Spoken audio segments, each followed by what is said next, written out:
The Royal Society for the Encouragement of Arts, Manufactures and Commerce runs a public lecture programme exploring contemporary issues. Teachers TV has access to these lectures, and today we bring you the lecture by Professor Howard Gardner on his theme of Future Minds. Howard Gardner is the Hobbs Professor of Cognition and Education at Harvard Graduate School of Education and author of the book 5 Minds for the Future. He is well known for his work on multiple intelligences and learning styles, but here he discusses the kinds of capacities and ways of thinking that he believes will be needed in our globalised world. We've sent a group of teachers to listen to his talk, and we'll hear their responses after the lecture. Thank you very much, ladies and gentlemen. I'm going to speak about a forthcoming book called 5 Minds for the Future. And for those of you who know something about my work, I have to begin with a disclaimer. I am the person responsible for suggesting that human beings have various kinds of intelligence, what we call the theory of multiple intelligences. And I claim that human beings are better described not as having a single intelligence, but by having a number of relatively discrete intellectual capacities. When I write about the intelligences, and when I speak about them, I'm talking as a psychologist, and I'm speculating about how the mind evolved and how it's organized now. When I'm speaking about 5 Minds for the Future, I'm not speaking particularly as a psychologist. I'm speaking much more as a policy buff, a policy maker, suggesting the kinds of human capacities and skills which we'll have to cultivate in the future, both so we can survive as a species and so we can have a world that we'd want to live in. When I talk about the future, I will say right off the bat I have nothing particularly original to say about the topic. This slide is a Time magazine style list of aspects of globalization, of new kinds of scientific and technological innovations, of political promise as well as political turmoil and turbulence. And if you're talking about the minds for the future, you have to put it against the backgrounds of the various facets of globalization. And since Time magazine as well as I use images, here are just some images to accompany that laundry list of future events and future pressures. Discoveries in biology, megacities from around the world, the commodification of everything and the internationalization of that commodification, circulation of money, $1 trillion a day. I guess that's £500 billion circulate every 24 hours in markets all over the world. One thing that I'm going to say several times tonight is almost everything that can be done by technology, whether it's computers or robots or virtual reality, will. And that, in a sense, makes almost all past education at least partially anachronistic, because so much of what people had to do before are now going to be done by automata of various sorts. Virtual reality, everything from architecture to surgery to airplane navigation will increasingly take place in artificial intelligence environments. Lifelong learning. And moving somewhat closer to my topic about minds for the future, what this slide basically says is that people who are simply doing routine things in routine ways will have less and less of a place in the world of tomorrow. There's a need for thinking beyond specific disciplines, for thinking outside of the box, for being very flexible and being able to do things just in time. More and more work is being done by teams which assemble for the purposes of carrying out a mission and then move on to another site and carry on the mission there. And I'm always a bit behind the times, but PowerPoint has probably already seen its apogee. So here are the 5 minds. And the structure of the rest of my talk will be to say something about each of these kinds of minds, what they're like, how they're nurtured, in each case, pathological forms of these minds. At the end, I'll talk a bit about the ambience in which I think the 5 minds are best nurtured, as well as some of the tensions between these minds, because they don't necessarily mesh. There are antagonisms among them. I was asked at the beginning of the millennium what I thought the greatest invention was of the last 2,000 years. And I thought for a while, and I said classical music. This is Mozart, who I worship above all other artists, and I really do think classical music was a fantastic invention. But the truth is, the reason I gave the answer classical music was more because I wanted the pundit who asked me to quote what I said. And I knew that if I'd said the wheel or the pill, many, many people would have said it. But yes, nobody said classical music, so I had my 15 seconds of coverage. But an answer which I would have given seriously, but alas would not have been quoted, were the scholarly disciplines. Those of us who are in education in the academy, and almost everybody who's here tonight probably is at least related to those institutions, take the disciplines totally for granted. History, science, mathematics, the arts. We assume that they're part of being human and that they've always existed. But in fact, a moment's thought confirms that the disciplines were all invented in the last few thousand years. Classical music is an invention of a few hundred years ago. History, probably from the Greek, Roman times. Science, as opposed to technology, is really an invention of Europe in the 16th and 17th century. So the disciplines are very precious inventions. When barbarians take over, they usually try to wipe out all the disciplines except for warfare, which is a discipline which has a very long history. When I talk about the discipline mind, I'm making two points, both based on the dual meaning of discipline in English. A disciplined mind is one that works steadily on things and gets better and eventually becomes an expert of one sort or another. And no matter how talented you are at birth, unless you work at something, you're not going to attain expertise. You will not be a craftsperson, a professional, a scholar without the regular discipline. But the point that I focus on, because a lot of our research has shown that the second aspect of discipline is very difficult to achieve, are the distinctive ways of thinking which are associated with the major disciplines. It'd be nice to think that human beings evolved to think scientifically, but we didn't. Science thinking is a very unnatural way of thinking. Lewis Wolpert here in the UK has written much about this. Historic thinking is also quite unnatural. Of course, every society, every culture has stories and narratives, but that's very different from thinking historically. So just to say a word about those two disciplines, to make them stand for the array of disciplines, scientific thinking involves creating a model of the world, an explanation of how the physical or biological or social world works. The model should yield some predictions. People carry out experiments or observations, and if those empirical forays confirm the theory, the model, it lasts. If not, and as Karl Popper said, the real purpose is to show where it's wrong, then a new revised theory or model emerges. Very, very unnatural way of thinking, very much against common sense. As the slide says, common sense says if A happens and then B happens, A caused B. And this goes back to Hume's philosophical writings. But of course, A may not cause B. They might be caused by a third factor and be completely independent of one another. But you have to think scientifically not to confuse correlation with causation.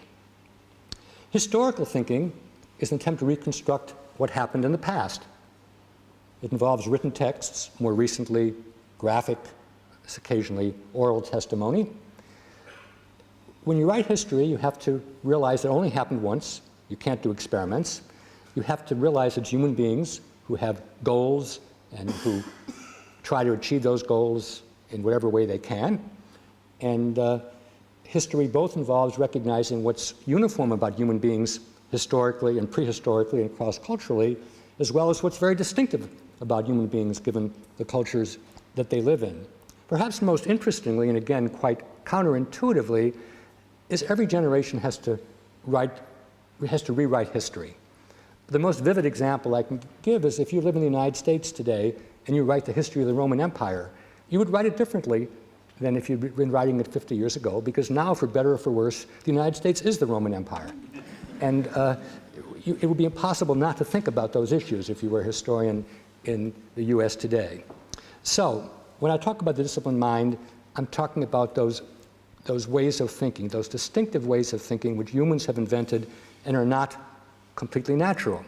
You might say, well, do you really need to know these? Maybe you'd win the lottery and then you wouldn't. But I think you do, because if you want to make any kind of a decision as a citizen, or any kind of a decision about health or about Medicare or medication or care of your children, if you can't think scientifically, historically, politically, you're just going to be helpless, and you'll have to depend upon other people or just toss a coin. So I think that to be an engaged human being now, you need to have these disciplined ways of thinking, but you also need discipline in the first sense. You have to be good enough at something that people will value you, and that you'll be able to make a reasonable living as an expert in one sphere or another. Now, in each case, I'm going to talk about a form of this mind which doesn't quite work. The no cigar is an allusion to a US cliche, which I know if you go to a carnival and you're given a ball and you're supposed to toss it and knock down a Cupid doll, and if you get close, the barker says, close but no cigar. So these are efforts to achieve these kinds of minds which are not entirely successful. One example is when you see everything just through your discipline.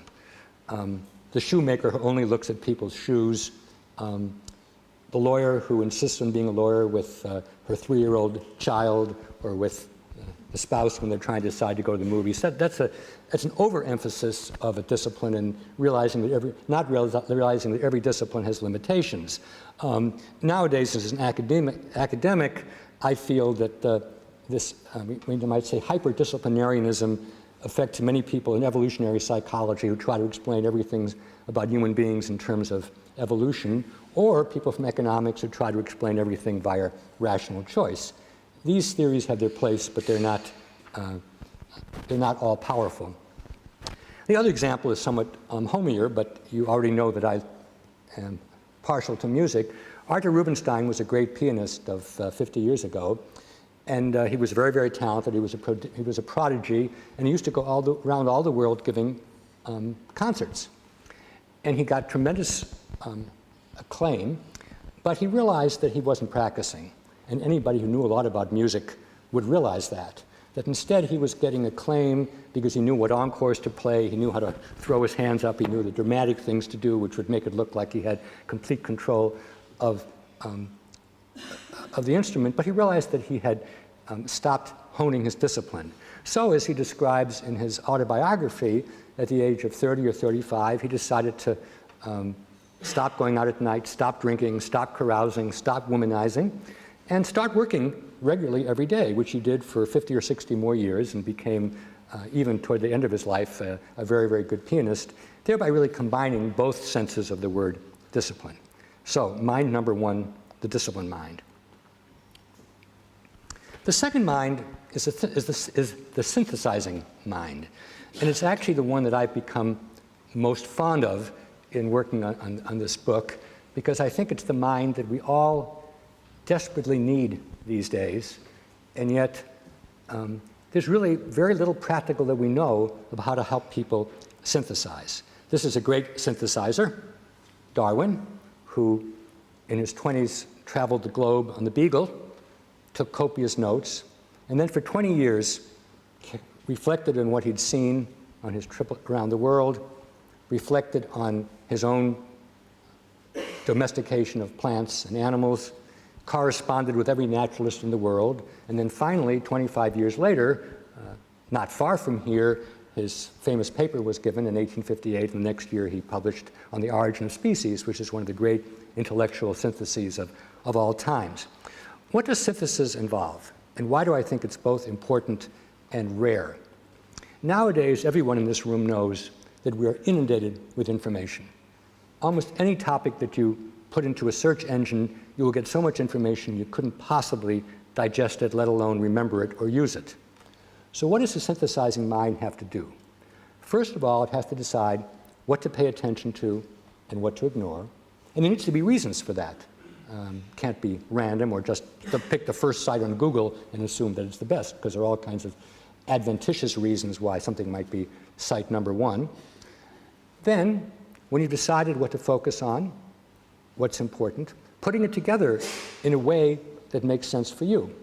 Because if you can't hold on to it, retain it, put it into a framework, a theory, a grid, then it's going to be evanescent, and you'll have to go back to the search engine or to the Wikipedia or to an old-fashioned thing called a library or get on the telephone and so on. But putting things together for yourself are not enough unless you're a hermit. Almost all of us, whether we're educators or journalists or work in business, need to be able to communicate syntheses to other people. And so after we've decided what's important, put it together for ourselves, we then have to be able to communicate it to other people. Murray Gell-Mann, the Nobel Prize-winning physicist, said in my presence 10 or 15 years ago, in the 21st century, the most important mind will be the synthesizing mind, and I think he was really onto something. When I say psychology has dropped the ball, I'm a psychologist, and before embarking on my own inquiry, I looked through textbooks to see what was available in synthesis, and I was able to find very little. So, Synthesis for Dummies, because it was written by somebody who was just one step ahead of the student, is you first have to decide, of course, what you want to synthesize, but what will its form, what will its format be? Are you going to put together an essay? Are you going to give a talk? Are you going to prepare an annual report, something for a board, something for your classroom? Where do you start? Where's the dry land? Are there earlier syntheses? What do textbooks say?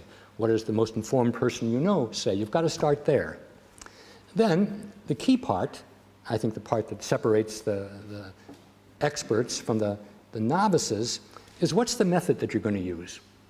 What are the data you're going to look at? How are you going to evaluate them?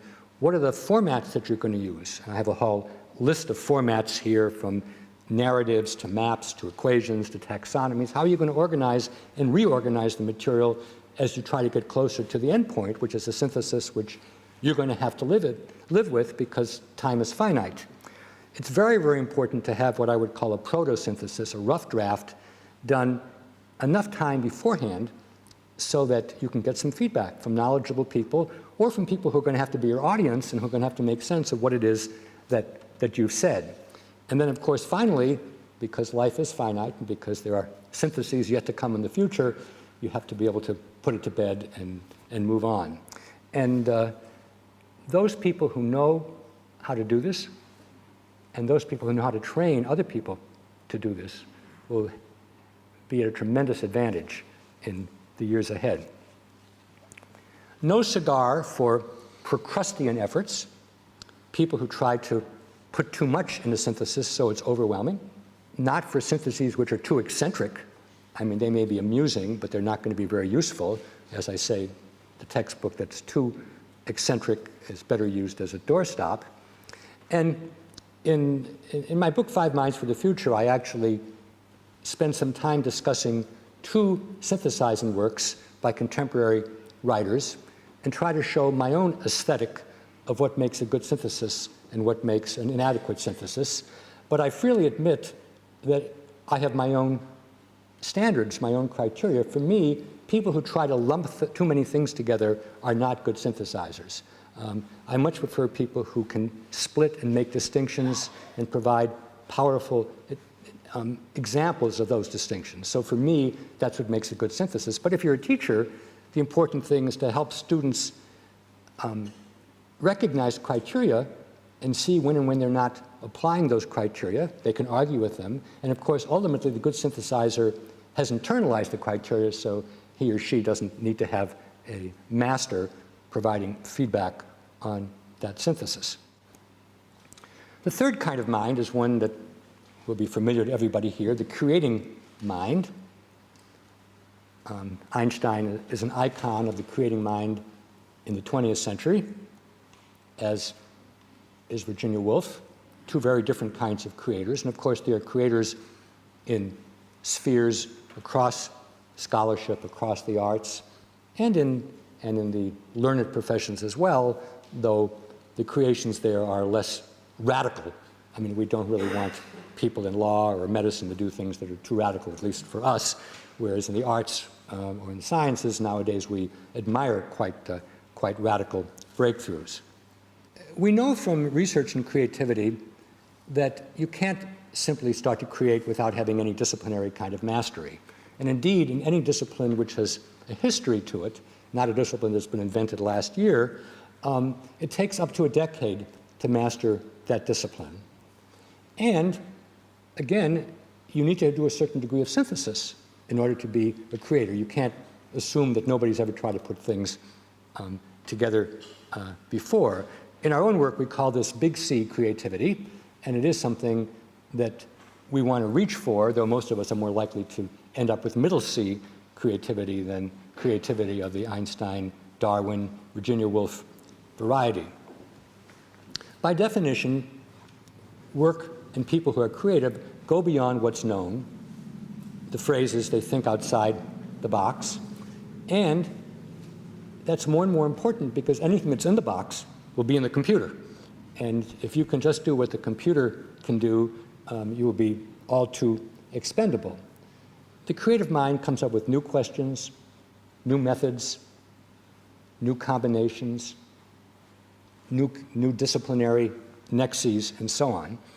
And until I began to study creativity, I assumed that creativity was best thought of as a cognitive endeavor, with people having a certain kind of mind.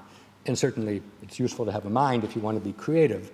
But my research and that of my colleagues brings to the fore two aspects of creativity which are less well known and appreciated. One is that probably the nature of your personality and temperament is very, very important if you want to be creative. Creative people are ones who are never satisfied. They like taking risks. When something doesn't work, they don't kick the dog or quit. They get energized to try again something new. Jean Monnet, the great economist who was behind the common market in the European Union, said, "I regard every defeat as an opportunity." And that is the mental state, the frame of mind, the stance of the creative individual. And if I wanted to nurture creativity, I'd spend a lot of time helping people deal with criticism so they aren't floored by it, but rather energized by it. The other aspect of creativity is we tend to confuse it with novelty. But it's easy to do things that are novel. I could give the rest of this talk with water over my head. It might be amusing. It would be novel, but it certainly wouldn't be creative because it wouldn't affect what anybody else does. It would just be seen as being weird. The only way to know that something is creative is to have informed people, which we call the field, make judgments. So Einstein began to be accepted when Max Planck and other great physicists said, this guy's onto something, even though he isn't in the university and he's working in a patent office, and so on. And that's true for almost any outstanding creator. It takes some time for people to separate out what's worthwhile and what's not. What I say about that is because the field sometimes takes a long time to make its judgment, you can never know for sure that you're creative, because that might only be discovered after your death. But the good news is you'll never know for sure that you're not creative, because maybe like Van Gogh and Emily Dickinson and Gregor Mendel, you'll be discovered posthumously. No cigar. A lot of books are bestsellers. A lot of art shows put on lots of art. But my guess is even if you looked at the list of Turner Prize winners or Booker Awards, you would find that most of them become obscure pretty quickly. And we know there are many famous artists and writers who never were in the Royal Society, never won the Nobel Prize. So those things I would call interesting, but they tend to really be too far out to affect anybody, or just a very good example of what everybody else is doing. In the area of physical sciences, in the 18th century, people used to think that you had materials that were combustible because they joined with something called phlogiston. It was a special substance that made things burn. In the 19th century, people thought that time and space existed in something called the ether, until Einstein showed, based on both theoretical and empirical work, that there was no reason to hypothesize an ether. And a recent example from the United States was the great excitement about cold fusion 10 or 15 years ago, where people said we can get infinite amounts of energy just from water and electrodes, and we don't have to do anything at all fancy. But cold fusion, like phlogiston and ether, turn out to be not creative because they are not domain changing. Now, when I spoke about this the other day at the Open University, people rightly pointed out, well, if people talked about phlogiston or ether in good faith, would that really be non-creative? And the answer I gave them was truthfully that I had only in my book focused on cold fusion.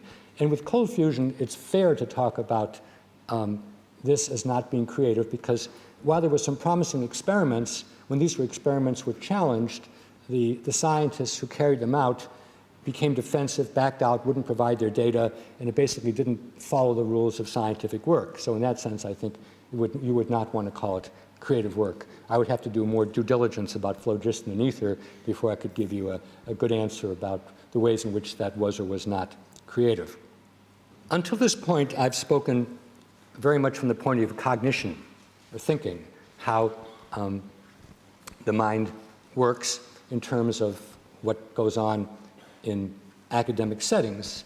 And that's in part because my own work has been focused very much on the disciplined mind, the creating mind, and more recently, the synthesizing mind. But I'm going to argue tonight that at least important for those of us who are interested in policy is to go beyond cognition and to consider two other kinds of minds, which I call the respectful mind and the ethical mind. The respectful mind is rather easy to describe. It basically involves acknowledging that we have all kinds of human beings and all kinds of groups in the world. Many of them look differently and have different mores than we do. Perhaps when we evolved thousands of years ago, we could stick together and ignore those people or fight with them, and one group would win and one group would lose. But now, of course, while we have more people than ever in the world, we're also closer in countless ways to people. And at the very minimum, one needs to have tolerance, that is, acceptance of people who are different from us. But ideally, one wants to have respect, and respect means an effort to try to empathize with others, try to understand them, try to make common cause with them, give them the benefit of the doubt. And respect, I contend, begins from birth. It has to do with how parents relate to children, how children relate to one another on the playground. Within school settings, it's how adults relate to one another, teachers to teachers, teachers to parents, adults to children, teachers to staff, and so on. I visit a lot of schools, particularly in the United States, and I believe that I can tell very quickly when I go into a school whether there is a genuine respect in the institution, in the environment, or whether the respect is put on for my benefit, or whether it's very top-down, very authoritarian, do what I say or else. Some examples of no cigar. This is, the first one is a line that's become quite popular in the United States, but I assume it's transparent here as well. Kiss up, kick down. Basically, if someone has power over you, or you want something from them, you're nice to them, but otherwise you ignore them or mistreat them and so on. Bad jokes, telling jokes at the expense of other groups, even when you think everybody will find them amusing, they're a dangerous thing to embark on, though probably few of us have not made that error. Tolerance is obviously better than intolerance, but respect goes beyond tolerance. It's a genuine effort to try to join in with other people. And I don't believe that one has respect eternally. There are people who can sacrifice the worthiness of respect. But on the other hand, I think respect with too many conditions. I'll respect a person if he or she always behaves wonderfully toward me and never does anything wrong and gives my kids presents and so on. I think that's going too far. To put perhaps a more positive spin on this, I jotted down some of the entities in our world now which I think have tried to deal with what happens when you have an intolerant or disrespectful society. We all know about the Commission on Peace and Reconciliation in South Africa, set up under Mandela and Tutu, where victims and victimizers spend time together in the same space and try to understand one another and try to forgive, though of course they can't forget. But actually close to 36 countries now have commissions like this, and in places like Northern Ireland or the former Yugoslavia, I think they're necessary if you want to move on. I also have two examples from the area of music. Some years ago, Daniel Barenboim and Edward Said set up an orchestra in the Middle East called the Divan Orchestra, which actually had Israeli and Palestinian young people play together during the day and talk about political issues at night. And this has continued right through to the present, though obviously it's not a good time for Middle Eastern civility, let alone respect. In the United States, Yo-Yo Ma, the wonderful cellist, about 10 years ago set up something called the Silk Road Project, which involves musicians and musics from the 2,000 miles of the old Silk Road, all the way from Asia through to Europe. And Yo-Yo, who actually studied anthropology when he was an undergraduate, is interested in having people realize that nothing invented in music was ever simply invented in one place. The syncretism and the transmission and the cultural contact is absolutely imminent in all of music, and he hopes that the understandings will extend beyond the musical realm. And I think in a time where respect is so important and yet often such a rare commodity, paying a lot of attention to these political and aesthetic, also ping-pong diplomacy comes to mind. It actually began the US-China connection 30 years ago. These are important respect-engendering institutions. I thought I would do a little confessional here.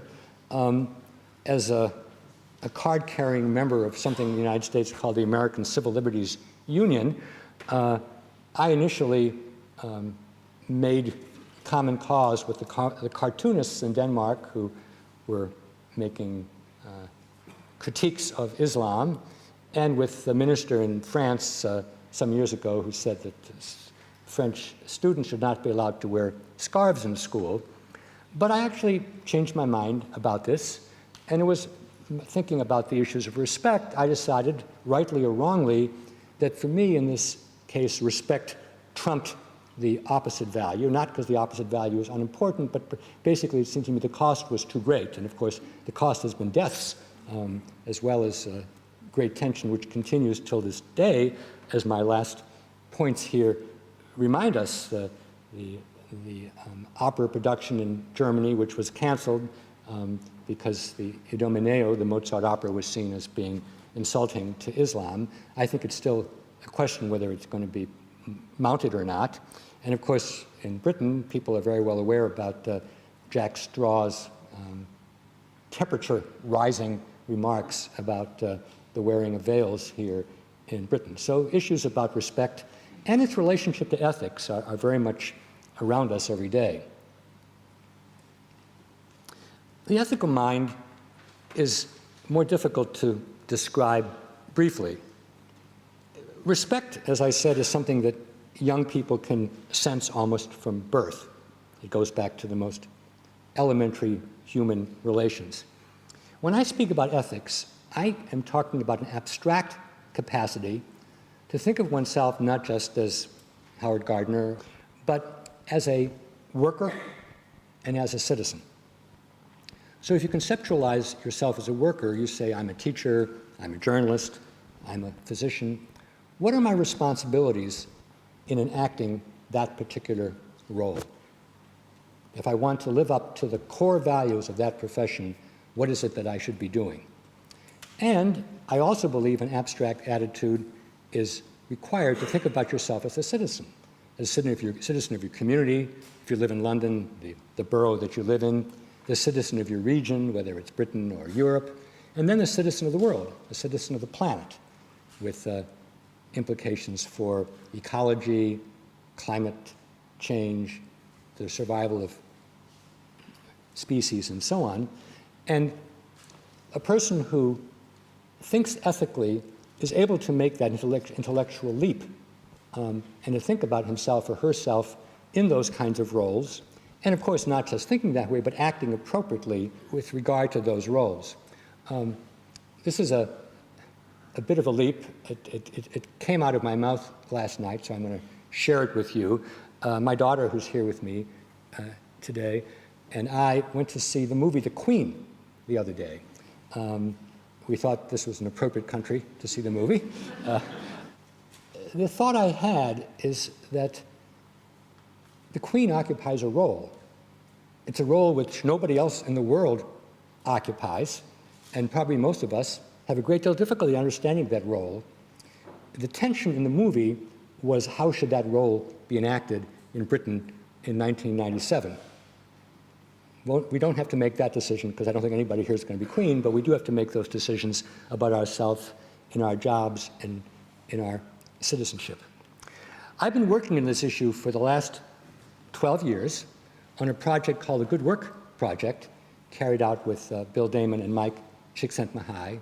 We've been studying good work in the United States, and we describe good work, for these purposes, ethical work, work that is high in quality, the discipline is top flight, but also work that is ethical, that is socially responsible, work where the worker says, not what do I want, what's good for me, but what ought I to do as a scientist or an artist or particularly a professional. Most of our work has been in the professions, law, medicine, science, and so on. And the third aspect of good work, the third E, excellence in ethics, is engaging. Good work has to be meaningful to people or they can't carry it out. It's too difficult. And the people who are most admired in the world by not just me, but by many people, are people who are able to work in terms of those three E's, excellence, ethics, and engagement. And we've studied over 1,200 people in 9 different professions, as well as a number of institutions, in an effort to understand in what does good work consist today, and how do people carry out good work or fail to carry out good work at times when things are changing very quickly. Our whole sense of time and space is being altered by technology. And most important, for our argument, markets are very powerful, and we don't have forces which used to exist to temper markets, religious, communal, ideological kinds of forces. So good work is a study of how do people manage to be ethical, excellent, and engaged, or fail to do so in our current environment. The summit of good work are people who are universally admired, people like Martin Luther King Jr. Of course, Gandhi is, again, hugely admired, and a person less readily recognized, but very important, the Burmese dissident Aung San Suu Kyi, who for many, many years has been under house arrest as she tries to lobby for a government that's worthy of her country. And you'll notice that 2 of these 3 people, who are giants in the same way that Einstein and Darwin and Wolff are giants, were assassinated. And Aung Su's life is also often in jeopardy for these reasons. So good work is not easy, and that's one reason, if it's not highly meaningful to you as it was for these people, it's unlikely to be carried out. Now, it would be nice to be able to say that everybody wants to be a good worker and everybody tries. But in another study carried out with several colleagues, we studied over 100 young people in America in 3 different professions. These were people in school or in internships or in their first jobs. And we discovered a very unsettling picture, which I want to share with you. These young people all know what good work is, and they would like to be good workers, and they admire people who are excellent and ethical and engaged. And of course, some of them themselves live up to these high standards. What we discovered in the United States was that many of these people told us, someday we want to be good workers, but we don't think we can afford to be good workers now. We don't think we can afford to be ethical, because we don't think our peers are. We don't trust them. We think they're cutting corners. We think they're doing everything to advance. And we don't want them to get the positions of power and prominence at our expense. And so what they say is someday we'll be good workers, and then we'll try to teach and train other people to be good workers, but right now give us a pass. I'm reminded of what St. Augustine said. He said, "Oh Lord, make me chaste, but not quite yet." And this is what the good workers are saying. And the phrase moral freedom comes from Alan Wolf, a very excellent sociologist in the United States. He says that no society can exist without a moral core. And this comes out of sociology, people like Max Weber and Emil Durkheim. But Wolf goes on, the Americans, and just the Americans he's talking about now, people from the United States, are the first society in the history of the world where people think that they can decide for themselves what's moral and what's not. And Wolf wrote about this before we did our study, and what we saw was over and over again young people saying, as long as I have good intentions and someday I'm going to do the right thing, don't bother me with making me too accountable nowadays. No cigar for compromised work. Compromised work is what too many of us, and I'm sure I'm guilty of it, sometimes do. We don't do something in our work that's illegal. That's bad work. That's Enron, or giving your students the answers to the examination. But many of us do compromised work. We don't do the extra due diligence when we're writing a story in journalism. We don't do the necessary control when we're doing a scientific experiment. We know in the area of accounting, too many people work both for the auditing agency and for the company as a consultants, and that's not acceptable. So I've been particularly studying compromised work, work that isn't strictly illegal, but of course both of these are perils, bad work and compromised work. Summary. I've described 5 kinds of minds, 3 of them cognitive, disciplined, synthesizing, creating, and 2 of them in the human sphere, the more direct respect which we owe to our neighbors and to our families and to people who are more remote, and the more abstract kind of ethics, ourself in roles such as a professional or a citizen. Ideally, as a policymaker, I would hope that we could engender all 5 of these minds in young people. And by far, the best way to do it is a way that all of our grandparents knew, namely to put them in environments where these kinds of minds are modeled, where people do have discipline, can synthesize, are willing to break new ground, treat one another with respect, and take the ethical stance. So the desire for these minds is easy to justify, and the belief that if they are in the air, in the atmosphere, they're more likely to be achieved is, again, uncontroversial. This goes beyond the banal when it comes to choosing the place that you work. Sometimes people have no choice, but often they do, and one of the important things is to be able to take the temperature of the institution which you decide to work at and to say, is good work modeled there? Similarly, some people have no choice about mentors or about role models, but to the extent that you do, and we can all choose what's called a paragon, somebody from history or even from mythology to identify with. Do you pick people who wanted to have it all before they died, or people who behaved in ways that were responsible and ethical? However, as I said at the beginning, there are tensions between these kinds of minds. I described one with reference to myself, namely the question, why do I go by we might say the US Constitution and the ethics implied there, or do I go by more person-to-person respect? And that's a place where I actually changed my mind. I did the opposite in recent years at my own university, where I decided at some cost to become a public critic of the president of the university, because as someone who'd been there for many years, I concluded that I had an obligation as a citizen of that community to speak up, and that's a case where ethics trumped respect. The more familiar kinds of tensions are between discipline and creating. If you're too much in your area of a discipline, you don't have any distance from it, and you're unlikely to break out of it and try something new. An even greater amount of tension exists between respect and creativity, because we owe our teachers and our mentors a certain degree of respect, but being creative almost always involves rejecting the mentor's model at a certain point. But can we do that, and what's the cost? It's frequently noted that in East Asia, students, protégés, have an enormous respect for their mentor. For that very reason, many of them end up leaving the country and coming to the West, because it's easier there to forge your own path than it is to do when the huge shadow of your mentor is in front of you. So even though the 5 kinds of minds would be great to have as an ensemble, there are going to be tensions, and even though I think everybody can develop some aspects of these kinds of minds, probably will end up in the cognitive sphere, having some people who are more synthesizers and some people who are more creative and so on.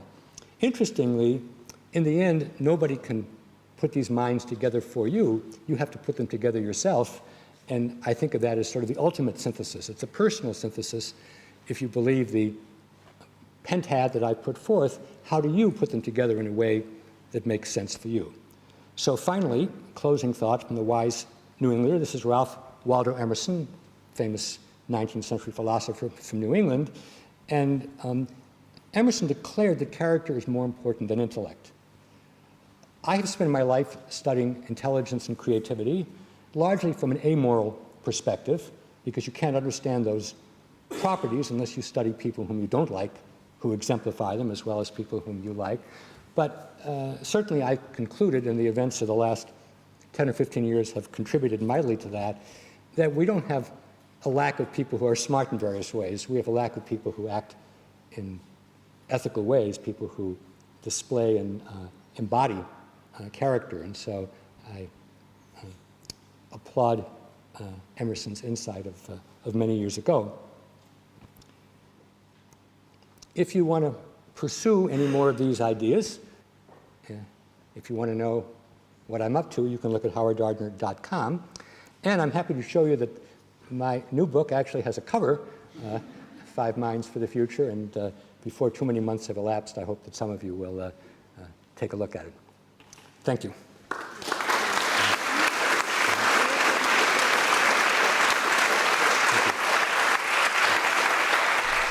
So how do these 5 minds feature in our current education system? Let's hear our teachers' responses to the lecture and how it resonates with their work. I do feel that we do have to look at the future at respect and ethics, and what do we want? The world is changing so much that what do we want to equip people with? With my subject, mathematics, then very much it's to do with confidence. It used to be that maths was either right or wrong, and that's what Howard Gardner was talking about. But now what we try to encourage is very much that they're talking about maths and talking about when their ideas are true, or sometimes true, or always true, so that you can have that discussion going in the classroom. I think that what came over to me was the fact that we are changing so rapidly that maybe a lot of the curriculum content that we're doing is perhaps not helping our students to actually learn. And what I took away from it was maybe we need to have a more connected curriculum. Maybe we're too isolated within our subjects. Yes, I agree with that. Yeah, I mean, I think one of the things that came across to me was a lot of what he was talking about is what we teach in English anyway. We look at creativity, obviously they have to be disciplined. We look at synthesizing information in order to write essays on texts and things. And we also are involved very much in respect and ethics because we teach literature. And the best literature is based on ethics and respect and morality. I think the thing is with the respectful mind, I'm a little bit concerned about that with the fact that being a form tutor, which most of us are, if we have a form, and the pastoral side. And how do you, when he talked about the child, you know, from birth, respect, knowing respect from birth, if you have a child that hasn't had that, that, you know, has had perhaps not being brought up within their own family, perhaps being brought up elsewhere, and how do we as educators, how do we get round that? How do we use this and help them? Because let's face it, that children sometimes can be angry. Well, people talk about a loss of respect, and they say that there was a lot more respect years ago, but I disagree with that. I think that we're in a much better position now to show mutual respect and to show by example, whereas before pupils were frightened of the teachers, so it wasn't a real respect. Yeah, it was a fear. Yes, but I say to my classes, my one rule is that we respect each other. Will respect you, and you must respect each other, yourself and me. Yes, I think if they have respect for you and you have respect for them, then all the other things follow, don't they? I think there's an awful lot that actually goes across all subjects anyway. If we take those 5 minds, the synthesizing, the discipline, and that was interesting because the analogy you gave about to be good at something, you know, the 10-year rule and the lifelong learning. And I you know, personally, I'm committed to lifelong learning. But do we get that enough of that over to our students? Are we actually embarking with our students? We sort of talk about educating and we talk about learning and learning to learn, but do we see it in a wider context rather than just in the school context? I think it's really important that we do see it in the wider context, and we promote cross-curricular views within the students. It's important that if the school can give us, if our schools can give us time to talk to each other and to develop a more integrated curriculum. I think there's a lot that I will take away from this lecture to be able to talk to my form about, because they have lots of views and of their own, and it's interesting to hear about what they think about respect and what they think about different scenarios. I saw lots of links with this into citizenship and PSHE. Yes. Well, we teach PSE as form tutors. We teach our forms PSE. I teach Year 7 study skills, and I feel very much that those are things that's where I'm taking this back to. Yeah, I feel that too. I think the 5 minds and talking about it, you know, the discipline mind, the synthesizing, the creative mind, and then ethics and respect. I think that's something that we can discuss within citizenship and within PSHE, because it, you know, it is the future.